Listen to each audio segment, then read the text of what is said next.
We're joined on today's episode by Mariam, Dr. Zaher and also Alia. It is good to see you.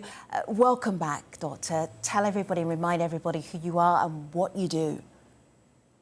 Well, thank you, Femi, for having me. And I'm a physician. My specialty is critical care medicine. I practice in Chicago. But also I head an organization called MedGlobal, where we support healthcare in disaster regions like Yemen, Gaza Strip, Bangladesh, Sudan, Sierra Leone, Colombia, and Syria, of course. Syria is my homeland. And I just returned from Syria a few days ago in a medical mission to North Syria to address the issue of COVID. And thank you for having me again. Doctor, you said you were in Syria just recently. If you could give us a sense of where is the conflict right now? What did you see that would show that Syria is 10 years into a conflict? Well, Syria is still in crisis. It's still in conflict. Unfortunately, the 6 million refugees are still refugees in the neighboring countries, in Lebanon, in Jordan, in Turkey, in Iraq, and other places. There is a large number of refugees in Europe.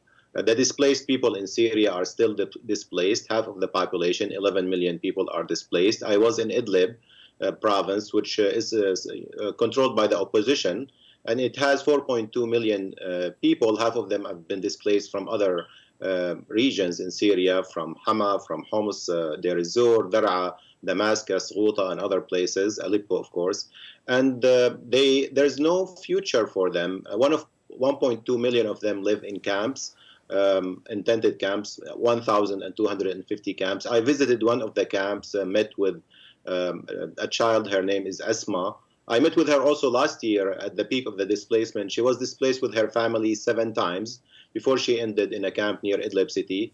And last year I asked her what she wants to be in the future, and she told me that she wants to be a doctor. This time she's not going to school because she has to work with her family to earn living. And this is unfortunate because what's happening in Syria is affecting a whole generation of children. The Syrian crisis started with children calling for freedom, and 55,000 of them have been killed since the beginning of the crisis. Their life expectancy was cut down by 13 years in the 10 years of conflict, and they still are the main victims of the crisis. And unfortunately, the international community does not have a solution for them to end this crisis and move towards peace and justice.